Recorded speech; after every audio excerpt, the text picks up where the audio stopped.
to the Primal Handyman channel. I'm John, and this is the Ram 4500. It's a 2014 year model with a 6.7 liter Cummins. These have a problem with that stud on the grid heater that likes to go bad, fall down and destroy the motor.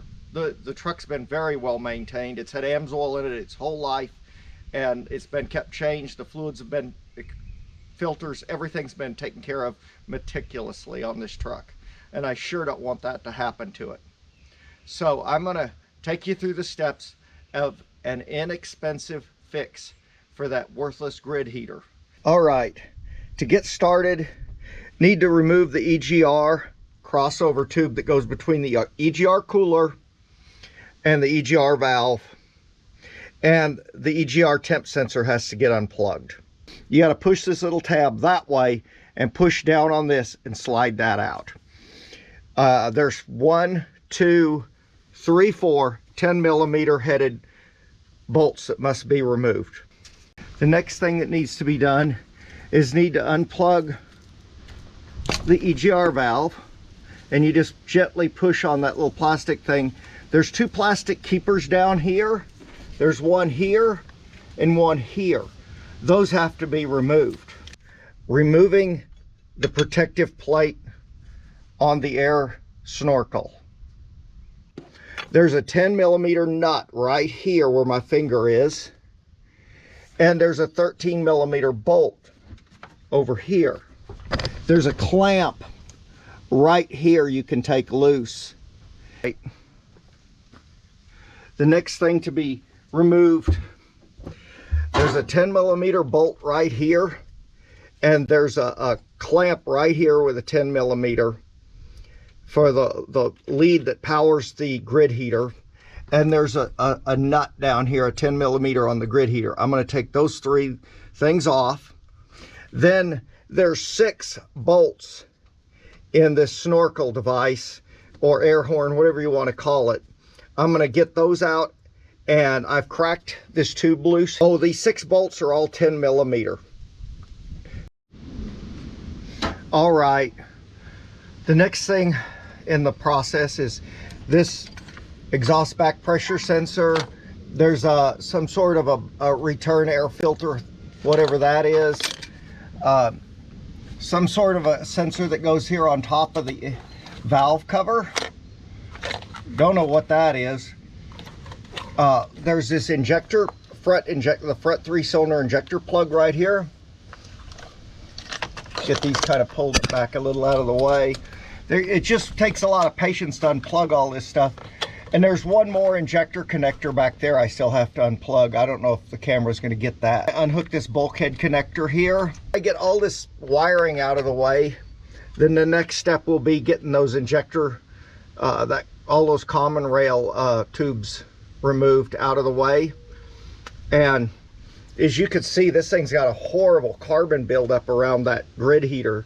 It's going to take a bunch of cleaning once I get this thing apart. 1, there's 2, and back here there's 1 more way in the back there. I don't know if the camera's going to get it, that hold this loom to the top of this fuel rail. And then this connector right here, the rear injector connector, had to come out. A lot of patience with that thing because it's kind of hard to get out back there a little bit. And mine has like some of the insulation starting to get bad on the wires. So I'm going to address that while I've got it apart. I'm going to take this 10mm nut off right here, this stud out, and then this one will have to come out. But before I do that, I'm going to go ahead and crack all of these common rail lines. You just want to crack them. And yeah, don't be too scared of them. There shouldn't be any pressure on it now. My truck's been sitting overnight, so any pressure that was there bled back into the pump. You cannot take those lines loose with the engine running. That's the next step, is go ahead and get the lines off. Then I'll get that common rail lifted up and out of there. And there's 2 lines here, a return and a pressure, that got to come loose, plus the 6 injector lines. Now, and then there's a 10mm, a 10mm, a 10mm, a sensor at the back, and you got this line, the return line and the pressure line have to come off, and I can get the rail out of the way. Rear very number 6 injector line. I just got it loose and I folded it up out of the way. A 19 crow's foot to get on that one. I couldn't get an end wrench to turn it quite far enough, and it's right back there. There's a fuel rail pressure sensor back there. Anyway, let me get these 10mm bolts loose and I'll work that forward, try to, and we'll get that fuel rail pressure sensor back there unplugged, and then get the rail out of the way. All right, there's a bolt right here, a bolt right here, a stud back there, and a bolt right here behind the electrical stud. Those are the last bolts. One last thing I want to bring up, there's a whole bunch of filth along this side over here, and I'm gonna get a brush and clean that out real good before I lift the plate. There's that grid heater, and there's the notorious nut right here. It's got a chunk of carbon missing out of this corner.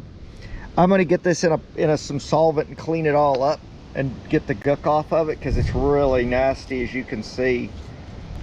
It's just got a lot of nasty soot all over it. I'm gonna pull this sensor out and thoroughly clean this thing up and take a look at it. There's a little screw to get that sensor out of there. Anyway, a lot of carbon and stuff, so I'm gonna have to get in there with a rag and wipe that out real good. I'll get all that nice and clean in there. This is the part that goes bad, and this is the part that goes down in your motor. The nut will come off, or the stud will break off. It's going through a piece of plastic, and after a while it gets bad on you. Where the current flows through from here, through this device right here, this lead that goes over to power. Now, mine was fine, no big deal. But I'm gonna go ahead and remove the heater grid from this thing and finish cleaning it up thoroughly. This is where it goes through, and I'll show you how I'm going to fix that. I've got I'm going to tap the threads with an 1/8 inch pipe tap and put an 1/8 inch pipe plug in that hole.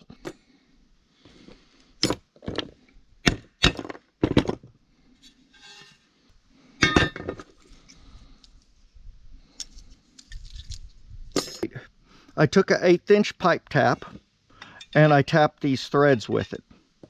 Now I've got a brass plug to screw in the hole.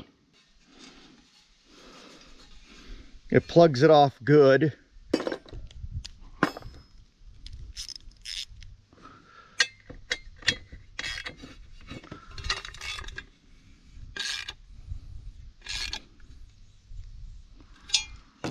Okay, got the brass plug in the hole, metal protector on it. There was some kind of coating on it.